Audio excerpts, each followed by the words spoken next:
Hey everyone, welcome back to Press Play Pulse. I'm John, and today we've got some big gaming updates to talk about. From Nintendo leaks that might finally include a brand new Mario Kart, to some exciting news for Capcom fans hoping to see their favorite classics come back to life. Starting off with something light but still worth talking about.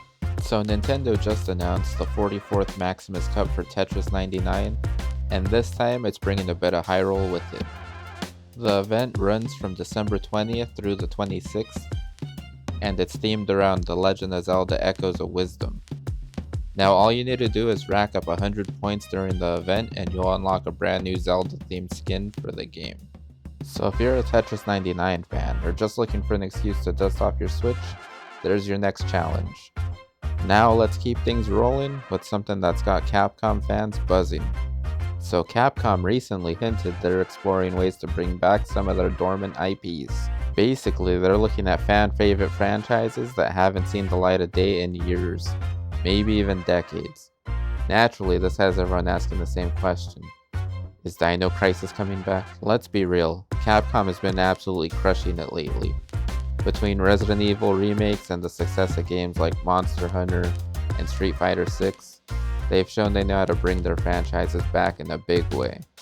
So hearing them talk about dormant IPs, it's enough to get fans' gears turning. So while we're holding our breath for an official announcement, Capcom's track record gives us plenty of reason to be optimistic. Now let's switch gears to Sony, because there's been some interesting progress on the PS3 Emulation front. If you've ever wondered why you can't play your old PS3 games natively on the PS5, you're not alone.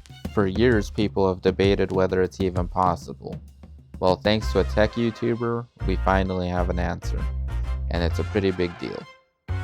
Lois Logan managed to prove that the PS5 can run PS3 games natively, at least at a hardware level. Here's how he did it. Logan tested PS3 compatibility on an AMD BC250 mining card. It uses the same silicon as the PS5. These cards are basically repurposed chips from faulty PS5 yields, just with fewer CPU and GPU cores. Even with that reduced performance, he managed to run games like Gran Turismo 5 and Little Big Planet with only minor glitches.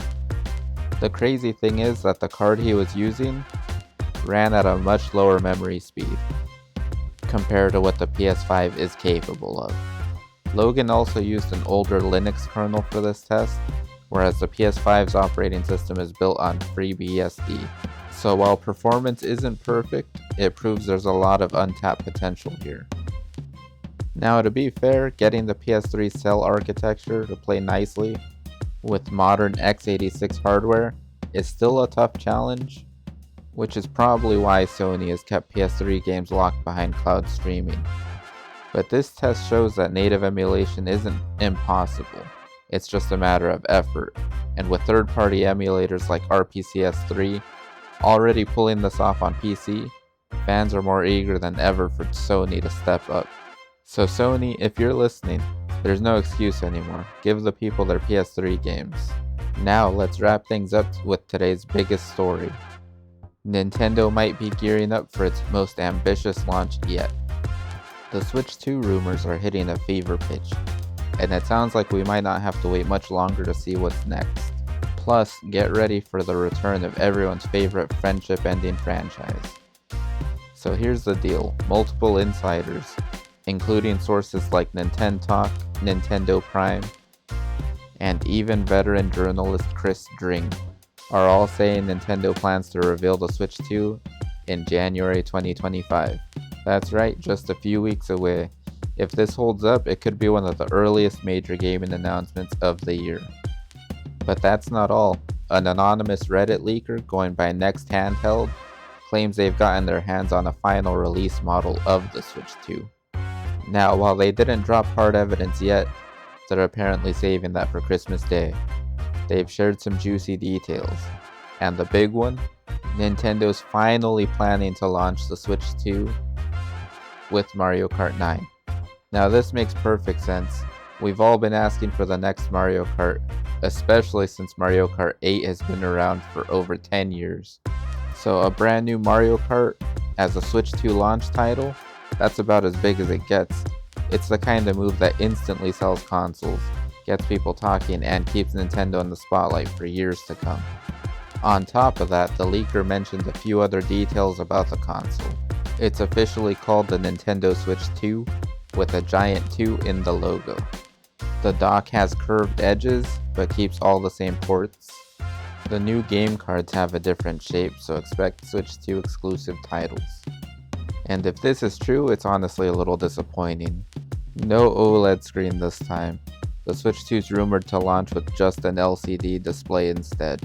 Now, as always, with leaks, take this with a grain of salt, but the number of credible sources pointing to January is pretty hard to ignore. If this is true, it won't be long before we get our first look at the Switch 2, and maybe even the next evolution of Mario Kart. Either way, 2025 is shaping up to be huge for Nintendo. And that's it for today's stories. If you're excited for the Switch 2, let me know in the comments what you're hoping to see. Mario Kart 9, maybe a new Zelda, or something totally unexpected. Don't forget to like, subscribe, and hit the bell so you don't miss the next update. I'm John from Press Play Pulse, and I'll catch you in the next one.